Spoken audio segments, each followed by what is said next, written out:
Hello viewers, আসসালামু আলাইকুম ওয়া রাহমাতুল্লাহি ওয়া বারাকাতুহু।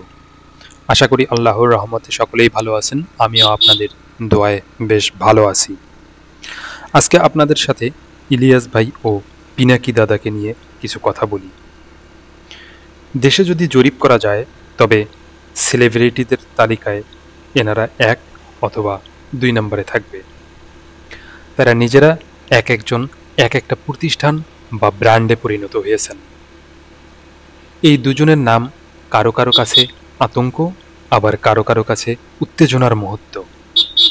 এই দুজনের নাম শুনলে অনেকের প্রস্রাব পায়খানা খাওয়া দাওয়া বন্ধ হয়ে যায়, আবার অনেকে আছে শুয়ে থাকলে দাঁড়িয়ে যায়, দাঁড়িয়ে থাকলে দৌড়ানো শুরু করে উত্তেজনায়।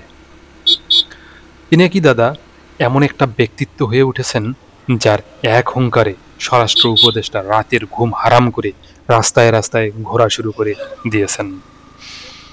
রাস্তার নেকড়েগুলো যাদের অত্যাচারে জনজীবন অতিষ্ঠ করে তুলেছিল সেগুলো মোটামুটি বেশ ভালোভাবে দৌড়ানি খাচ্ছে। এ পৃথিবীতে দু একজন ছাড়া সবাই স্বার্থপর, স্বার্থের বাইরে কেউ কিছু করে না বা বলে না। তাহলে এই পিনাকি দাদা বা ইলিয়াস ভাই কোন স্বার্থে কাজ করছেন? আপাত দৃষ্টিতে তারা দুজনেই কিন্তু ইয়াং জেনারেশনের কাছে বীর দেশপ্রেমিক হয়ে উঠছেন। পাকিস্তান সময়ে এমন বীর সিংহ পুরুষ হয়েছিলেন শেখ মুজিবুর রহমান। তিনি নিঃস্বার্থভাবে দেশের জনগণের অধিকার আদায়ের লড়াই করে গেছেন। জীবনে জেল খেটেছেন অসংখ্যবার। তিনি জনগণের অধিকার আদায়ে বারবার হুঙ্কার দিয়েছেন, বারবার জেলে ঢুকেছেন। যাই হোক, কিন্তু পরবর্তীতে আমরা দেখেছি নিঃস্বার্থ এই নিবেদিত প্রাণ কিভাবে দেশের প্রধানমন্ত্রী বা রাষ্ট্রনায়ক হিসাবে নিজেকে প্রতিষ্ঠা করতে চেয়েছিলেন।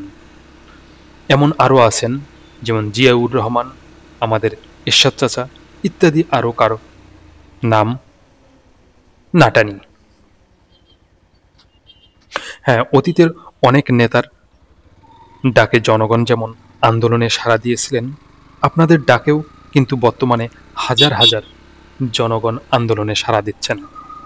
আপনাদের সবগুলো কার্যকলাপ দেশ মানুষের পক্ষে, দেশের নিগৃহীত মানুষের পক্ষে। দেশের জন্য আপনারা যে নিবেদিত প্রাণ হয়ে কাজ করছেন তা অবশ্যই প্রশংসার দাবি রাখেন। এভাবে নিবেদিত হয়ে কাজ করলে জনগণই আপনাদেরকে জনগণের প্রতিনিধি হিসাবে নিযুক্ত করতে চাবেন। যাই হোক, নিঃস্বার্থভাবে জনগণের জন্য কাজ করে যান।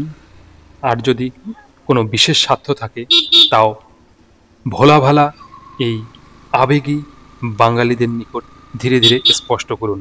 কারণ বাঙালিরা খুবই ভোলা ভালা। এদেরকে সামনে যে জিনিসটা দেখানো যায় শুধু এরা সে জিনিসটাই দেখে, কিন্তু সামনের যদি দেয়াল থাকে, দেয়ালের পরেও যে আরেকটা জগৎ আছে এই জিনিসটা বাঙালিরা সহজে বোঝে না। তারা সহজ সরলভাবে চিন্তা করে এবং সহজ সরলভাবে ধোঁকা খায়।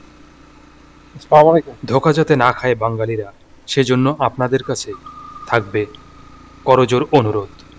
বাঙালিরা ধোঁকা খেতে খেতে তাদের অভিজ্ঞতা অনেক বেশি, কিন্তু এই অভিজ্ঞতাকে তারা কখনো কাজে লাগায় না। যাই হোক, কথায় কথায় অনেক কথা হয়ে গেল। ভালো থাকবেন সবাই। দেখা হবে আবার কোনো একটা বিষয় নিয়ে। আসসালামু আলাইকুম ওয়া রাহমাতুল্লাহি ওয়া বারাকাতুহু।